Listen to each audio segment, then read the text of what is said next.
Welcome to This Explainer. Today, we're going to roll up our sleeves and conduct a forensic autopsy on one of the most massive corporate technology disasters in recent history. We constantly hear about flashy new systems that promise to absolutely revolutionize a business and skyrocket efficiency.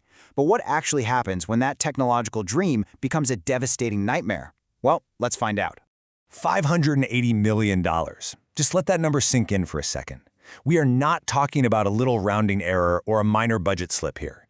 This is the staggering, eye-watering financial loss suffered by the European grocery giant Lidl.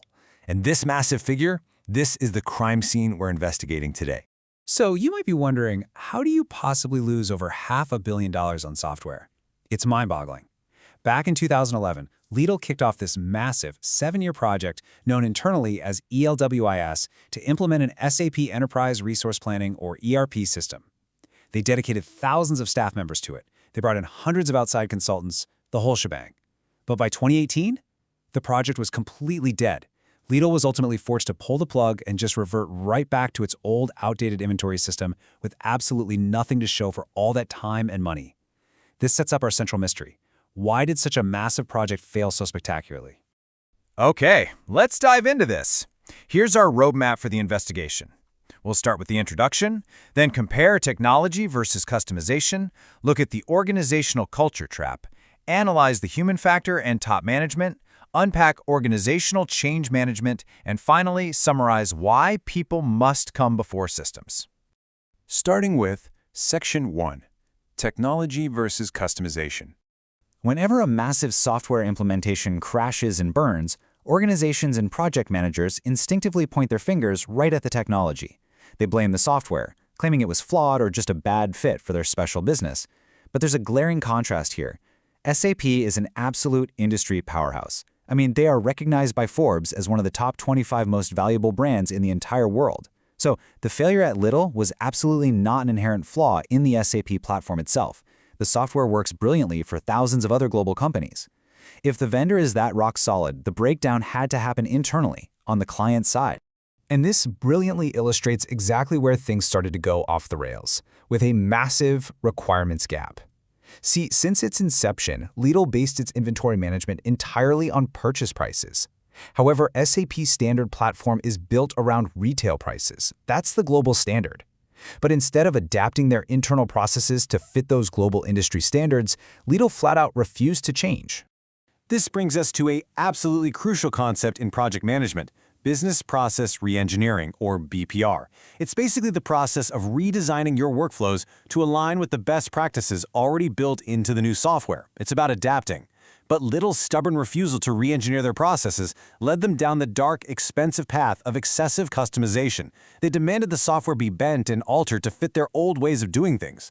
Because of this, the system became overly complex, incredibly expensive to update, and caused the entire project schedule to drag literally years behind. Which takes us right into Section 2, the organizational culture trap. Moving away from the software itself and looking at the environment it operates in, we find the actual day-to-day friction of an ERP implementation. According to recent academic research interviewing senior SAP consultants, technology is rarely the true root cause of a failure.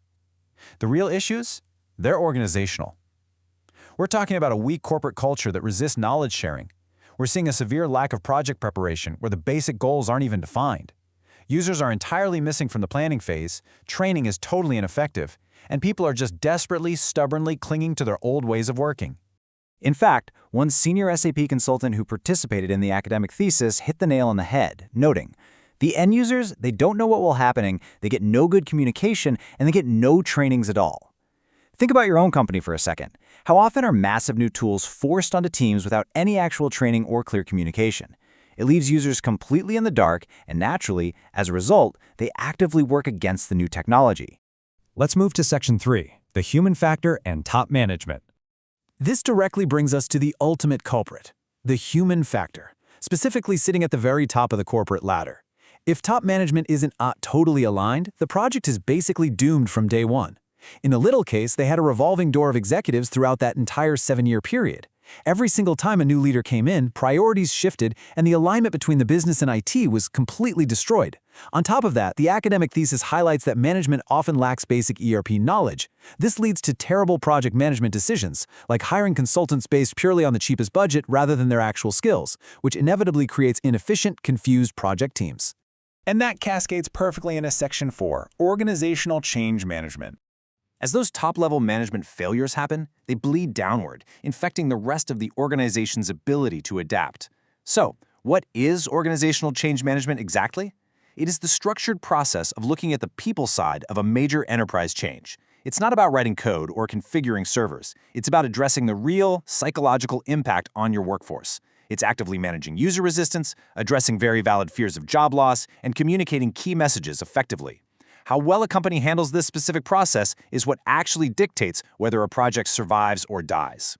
Let's move to the next point and see how this builds, because it creates a deadly domino effect of failure. It starts right at the top. Step 1, a lack of top management support. Because leadership isn't truly committed, Step 2 happens, a severe lack of proper change management. Without that change management in place to guide the workforce, you get Step 3, immense user resistance. Employees simply refuse to use the new system, which inevitably triggers Step 4, a complete, catastrophic project halt. And just like that, poof, hundreds of millions of dollars are gone. Bringing us to our final part, Section 5, Conclusion, People Before Systems. We are bringing this autopsy to a close now. The overarching theme across both the catastrophic failure at Little and the deep insights from those senior software consultants is loud and clear. Software is truly only as good as the human beings running it. When projects fail, we constantly perceive the problem to be software flaws or systems being too technically complex.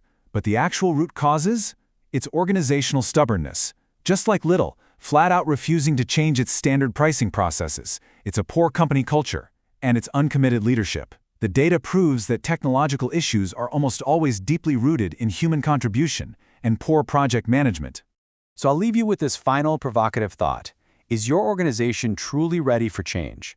Before you sign off on a massive budget for a shiny new technology, you have to look in the mirror. Look at your people, look at your culture, and look at your executive team. Because if you don't do the hard, necessary work on the human side first, you might just find yourself as the next $580 million cautionary tale. Thank you so much for joining me on this deep dive, and keep questioning how you implement change.